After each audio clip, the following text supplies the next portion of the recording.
Human Soul Strivings during the Middle Ages, the Rosicrucian Mysteries. We will utilize the last lecture of this course by bringing together, to some extent, the mysteries as I have outlined them, as belonging to this or the other region of the earth, and I shall attempt to show you the nature of the mysteries, at any rate, from one point of view, in the form they took in the Middle Ages, approximately from the 10th to the 15th centuries. I do not speak of this epoch of time because it is particularly complete in itself, but because it can, to a certain extent, be useful in showing what form the human soul strivings took in the most civilized parts of the earth at that time. The spiritual striving of that period is often described as the mysteries of the Rosicrucians. This designation is, in a certain sense, quite justifiable, but one must search behind it, not for the charlatan element which is so often met with in literature. Without one's being aware of this fact, one does not always realize what an element of charlatanism is at work in these things. But we must look behind and direct our attention to that deeply earnest striving for knowledge which existed during these centuries in almost every region of Europe, in Central Europe, Western and Southern Europe. We must realize clearly that the figure of Faust as described by Goethe, with all his deep soul striving, with all his earnest efforts, is really simply a later figure, no longer anything like as deep in soul as many an investigator to be found in the medieval laboratories, figures of whom nothing reaches us by way of history, but who labored between the 14th and 15th centuries. I mentioned in the last lecture that in the investigators of this epoch a tragic note predominates. The peculiar trait is the feeling which existed in those investigators that they must strive after the highest which is creatively active in man. Yet not only could they not reach this highest, but from a certain point of view their striving after the highest is even doubtful. I have said that we do not find theoretical, easily obtained knowledge among these scientists in their alchemical laboratories between the 14th and 15th centuries, but something which is deeply connected with the whole man, with the longing for knowledge which came from their inner feeling, a cognition acquired with heart and feeling. Now, what was the origin of this? This can be best explained to you if I try to make you understand the tragic skepticism of the medieval investigators, by once again turning our attention to the form taken by human cognition on earth in very ancient days. The most ancient form of human knowledge, which was so closely connected with the life of the individual human being, was not of such a nature that man looked up to the planets and saw the mathematical grandeur and mathematical movements which can be calculated and observed today.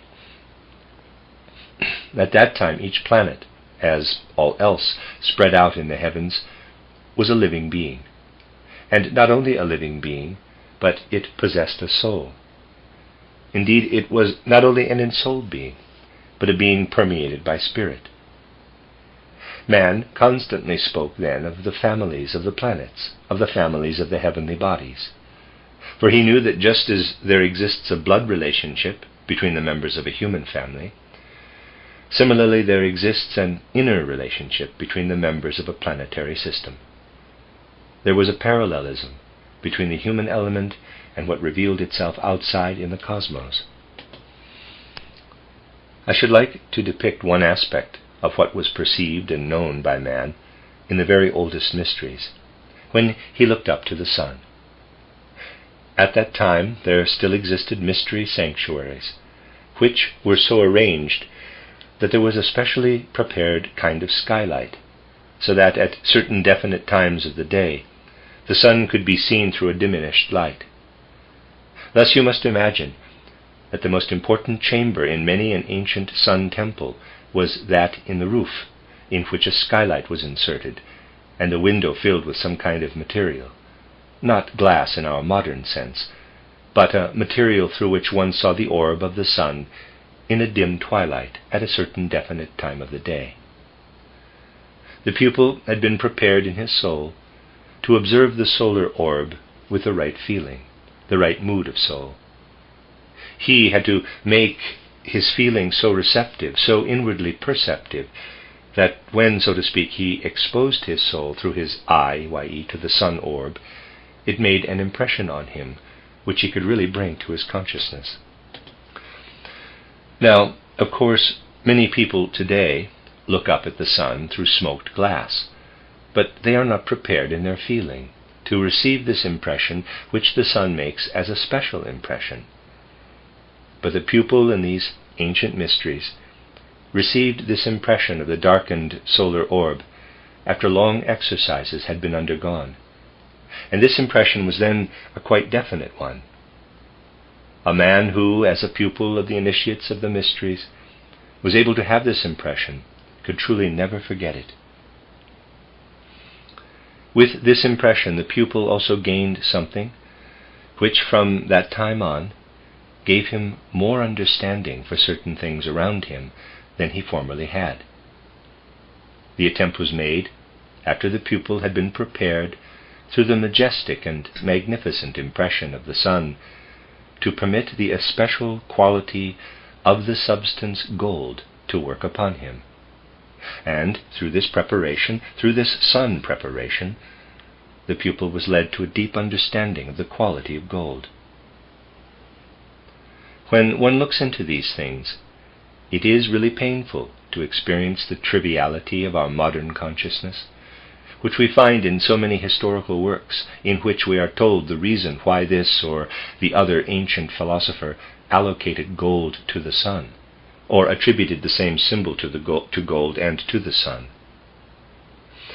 Man no longer knows what was known by this means in these olden times, and which really was evoked by means of these many exercises and through preparation.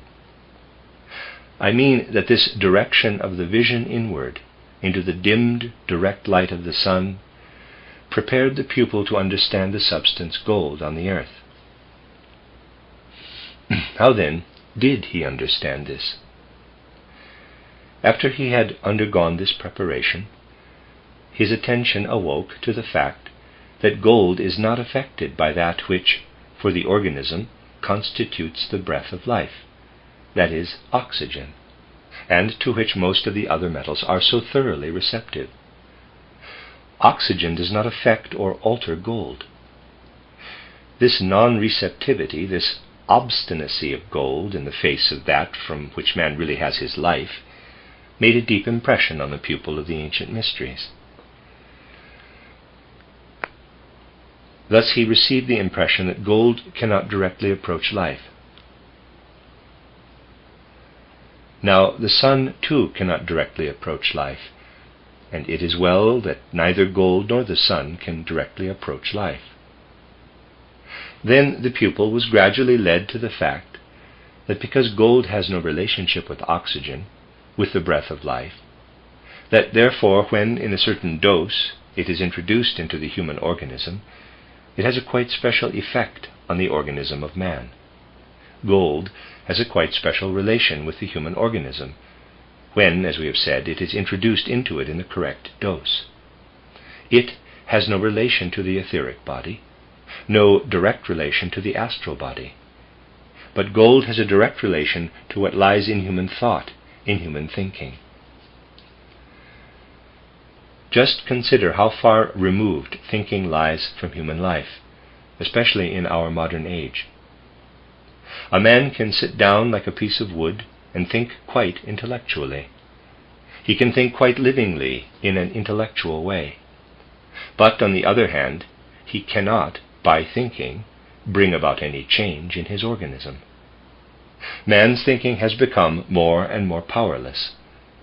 But thinking is set in motion by the ego organization, and gold, inserted in the right dose into the human organism, can bring back power into thinking.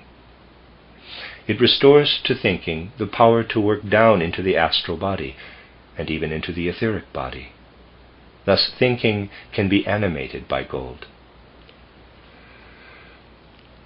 That was one of the secrets of these ancient mysteries, the secret of the connection of gold with the sun. The relationship between the substance gold and the cosmic working of the sun was perceived by the pupil of these ancient mysteries. Let me read that again. The relationship between the substance gold and the cosmic working of the sun was perceived by the pupil of these ancient mysteries of which I have just spoken. And in a similar way, the pupil of these ancient mysteries was then led to experience the opposite pole of gold, the opposite effect. Gold is an impulse for the animation of human thinking, so that human thinking can work down as far as the etheric body. And what would be the opposite pole of that? In regard to the human organism, in its several members, the ego organization, the astral body, the etheric body, and the physical body, we may say that through gold, the ego organization becomes capable of working down into the etheric body. The etheric body can then work further on the physical body, but gold brings it about that thoughts can actually be maintained in all their power in the etheric body. What is the opposite pole of this? We have the opposite pole, the opposite working, and this effect is what is produced when the breath of life, oxygen, is attracted by something in man or in nature. Then, just as gold is obstinate in the face of oxygen and repels it, will have nothing to do with it, and therefore has no influence on the etheric body or on the astral body, but simply on the thought world of the ego organization. In the same way, what exists in man as carbon has a direct relationship with oxygen. We breathe out carbonic acid. We produce in ourselves carbon dioxide. We unite carbon with oxygen. The plants require carbon dioxide for their life, and this carbon possesses the opposite characteristic of gold. Now, this substance of carbon played an enormous part in the ancient mysteries. On the one hand, gold was referred to as being a quite special substance for the study of man, while on the other hand, carbon was referred to in the ancient mysteries in such a way that it was called the stone of the wise, the philosopher's stone. Gold and the philosopher's stone were very important things in olden times. Carbon was the stone of the wise. Carbon appears on the earth in a number of different forms. A diamond is carbon, hard carbon. Graphite is carbon. Coke is carbon. Anthracite is carbon. On the earth, carbon appears before us in many diverse forms. But through those methods which were customary in the ancient mysteries, men learned to understand that there existed other forms of carbon, besides those we find here on the earth. And so another preparation was necessary for the mystery pupils, besides that of which I have spoken as the sun preparation. In addition to that, there existed the moon preparation. Now, if we turn to these ancient sun mysteries, we find there, in addition to what I have said above, a kind of observatory, wherein a man could open his soul and his physical vision to the moon forms. At certain definite times, he did not merely behold the sun through a diminished light, but for a period of time, lasting for weeks, the pupil had to open his psychic vision, his soul-filled eye, EYE, to the different forms which the orb of the moon adopted by night. Thereby the pupil received a quite definite experience in his soul, an experience which led to knowledge. Just as the soul capable of exposing itself to the sun became endowed with the power of the sun, by so exposing it to the phases of the moon, it became endowed with the power of the moon. He now learned what metamorphoses the substance of carbon could undergo. On the earth, carbon is either coal or graphite or diamond or anthracite, but on the moon, that which we find here on the earth as diamond or anthracite or coal, is silver. And that was the secret possessed in these ancient mysteries. Carbon on the moon is silver. Carbon is the philosopher's stone, and on the moon it is silver. What in the ancient mysteries was so profoundly impressed on the pupil was the knowledge that any substance, however it looks externally, is only this in one place on the earth and at one definite time. None but an ignorant man was then unaware that carbon is only diamond, coal, or anthracite on the earth. For what exists on the earth as diamond or graphite, that on the moon is silver. If we could, at the present moment, take a piece of our ordinary black coal, and as it were carry it over into the moon, it would there immediately become a piece of silver. A perception of this radical metamorphosis was what the pupil obtained in these ancient times. Now, that is not to be found at the basis of that fraudulent alchemy which is spoken of today, but it does lie at the basis of the true ancient alchemy. And this ancient alchemy could not be acquired as we obtain our intellectual knowledge today. Today we observe or think about things, but alchemy could not be attained in that way. Today man directs his telescope to a certain star, he gets parallelisms and such like things. He calculates and calculates. Or he may study a certain substance and place the spectrum on it, and so on. Yet everything which can be learned in this way is, after all, infinitely abstract, compared with what could in olden times be learned of the stars. And this ancient wisdom, this real astrology, could only be learned, as I explained in the last lecture, by a real living intercourse with the intelligences of the cosmos. The knowledge then attained was knowledge through which man could speak in his soul, in his spirit, with the intelligences of the cosmos. Now, what gold is for the human organism is connected with the secret of the sun, and through the fact that the pupil exposed, in the manner described, his own soul to the sun being, he thereby entered into relation with the intelligences of the sun themselves, and they it was who told him of the properties of gold. In like manner he entered into relation with the intelligences of the moon. Now the pupil learned to know these intelligences of the moon as those great teachers who existed on the earth in very ancient times, and who taught the primeval wisdom on the earth. They were the same teachers who today, I would say, send down their forces, their impulses to the earth from the moon. They withdrew at a definite time from the earth to the moon, and there, as it were, they founded a colony on the moon, at the time when the moon separated from the earth. Thus, with this second secret, the secret of carbon-silver, those intelligences have to do what once lived on the earth and today constitute the moon intelligences. Such was the knowledge, the cognition acquired by the pupil in ancient times. I will bring forward a further instance. Just as the pupil could receive impressions from the sun or from the moon, so by means of a still further preparation of his soul, he could also receive impressions from the other planets. And one of the secrets thus obtained in ancient times was that which related to Venus. Venus is today studied through the telescope and is regarded as being like the other stars, like the other planets. The human body is studied by investigating first part of the liver and then part of the brain, analyzing them only according to their cellular structures, (4), although the liver and the brain are radically different substances, they are investigated today as though they were both alike, (). So a student now directs his telescope toward Mercury, Venus, and Mars, and so on, and thinks that they are all substances of a like nature. But in these ancient times it was known that if a man looked with his eyes at the moon or the sun, he saw something which still had a relation with the physical earth, with the earthly, the watery, the fiery.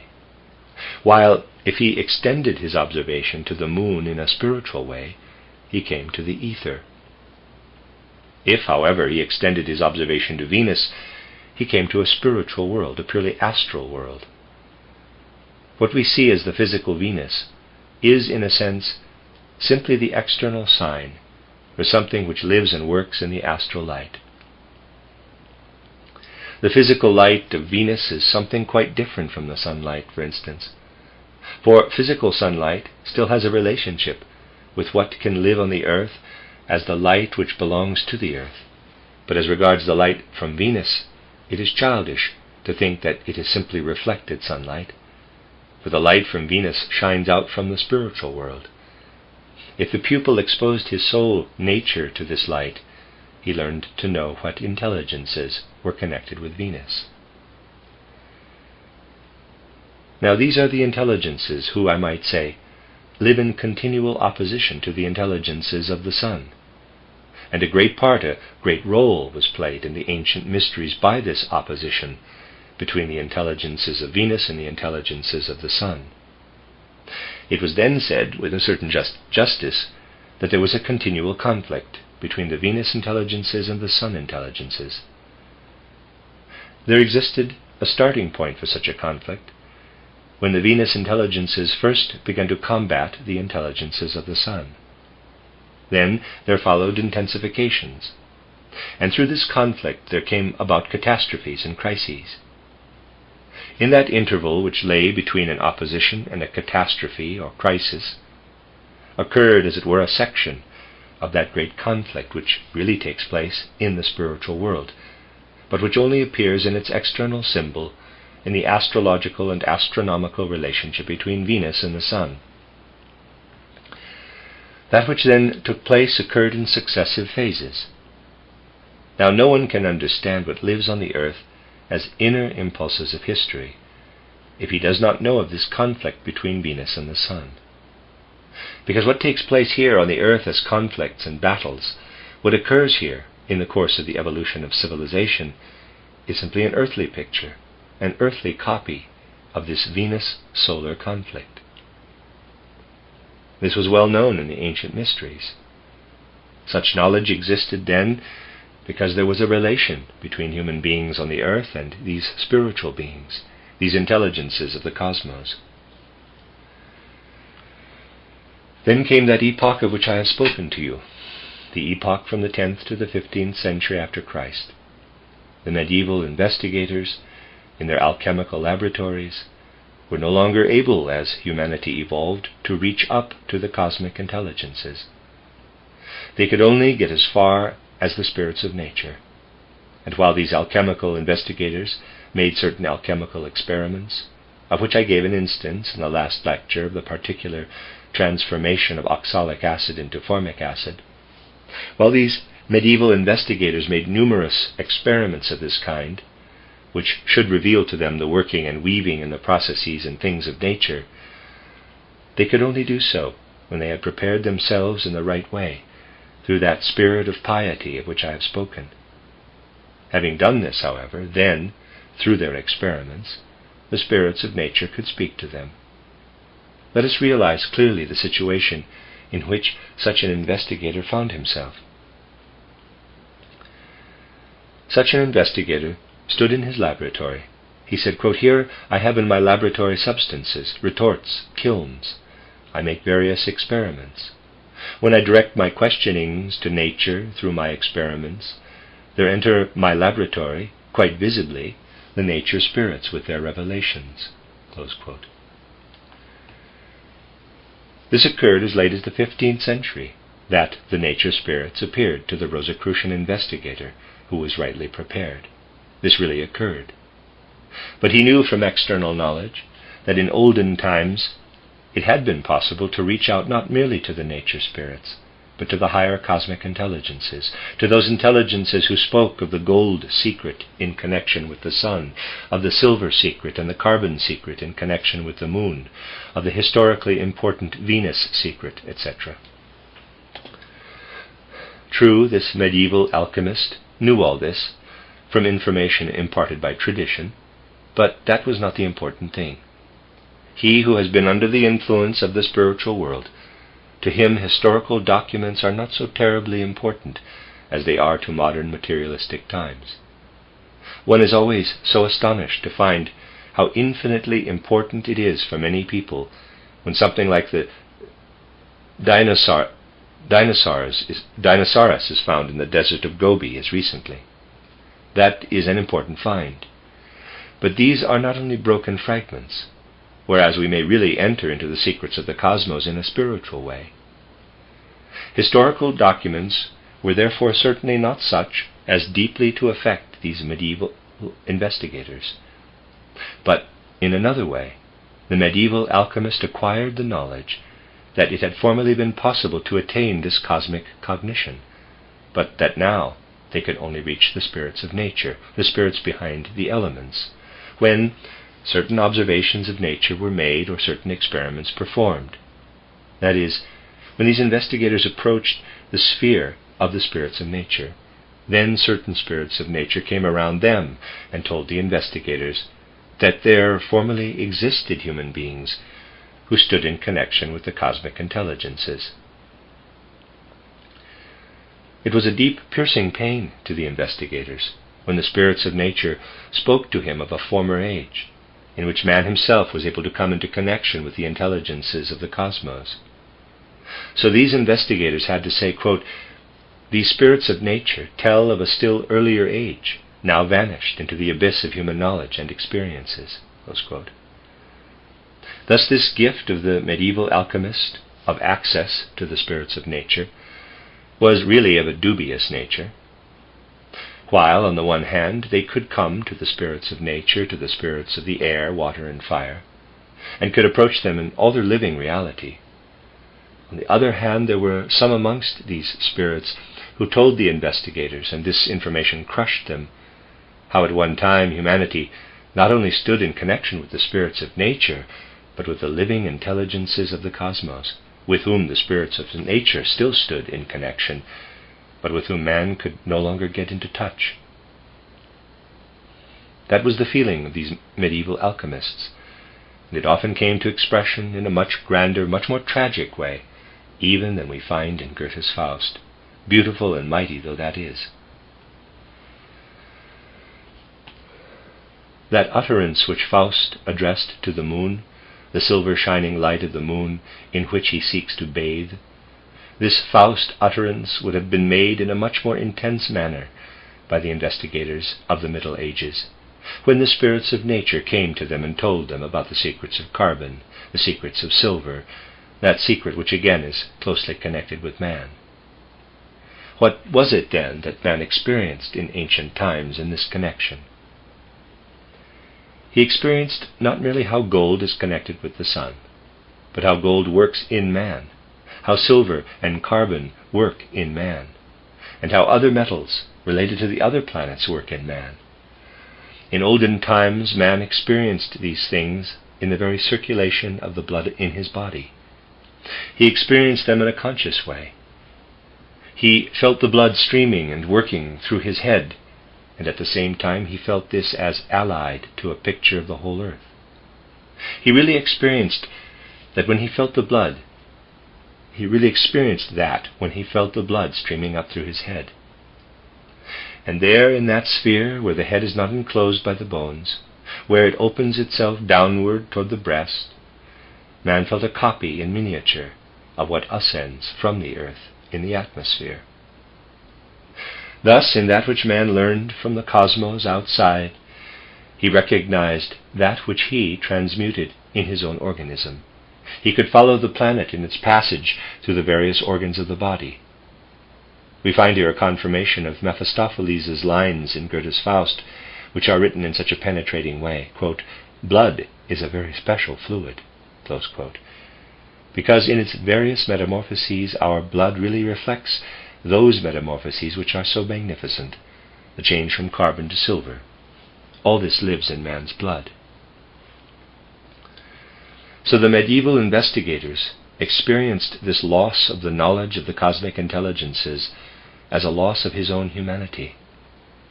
In reality, it is but a faint reflection of this which we find in Goethe's Faust, when he opens, as it were, the book of the macrocosmos, seeking the cosmic intelligences, and shuts it again because he cannot approach them. He can only get as far as the spirit of the earth. That is simply a faint echo of what we find in so terribly tragic a way amongst the best of these medieval investigators, whose names have not come down to us. The greatest of these medieval investigators underwent this experience when they heard from the spirits of nature, whose sphere they entered through their alchemical investigations, that there once existed a connection between man and the cosmic intelligences. Now all this is very deeply connected with what still had to develop in ancient Greece, when the necessary need arose for what we have studied in these lectures as the mysteries of Samothrace, the mysteries of the Kabiri, to be weakened down into the philosophy of Aristotle, and which then played such an enormous part in the Middle Ages, while below the surface what we know as Aristotelianism worked so strongly right on into the 15th century, but in a tragic manner, as I tried to describe to you in a fragmentary way. Behind the Macedonian epoch was a mystery which extended even as far as Greece. The significant details of this will be given to you in the coming historical lectures. But with reference to this mystery, which saw so deeply into the secrets of the cosmic substances and their connections with the cosmic intelligences, we have a mystery which descended from the cosmic intelligences to the spirits of nature. Then man's vision had to be closed to these cosmic intelligences and simply directed toward the spirits of nature. That was the crisis which was accomplished at the time of Alexander and Aristotle. We can still see in Aristotelianism how the abstractions of Aristotle are based upon the ancient mysteries. I must say here that anyone who knows about the carbon-silver secret and then reads the observations of Aristotle, even those few observations which have come down to posterity, for the most important writings of Aristotle have not come down to us. Anyone who reads these writings, the observations of Aristotle relating to the secret of the moon, will realize the connection of those olden times. Now these are the things which are to be illuminated more or less in the Christmas lectures, which I want to give concerning the historical development of humanity from the standpoint of anthroposophy.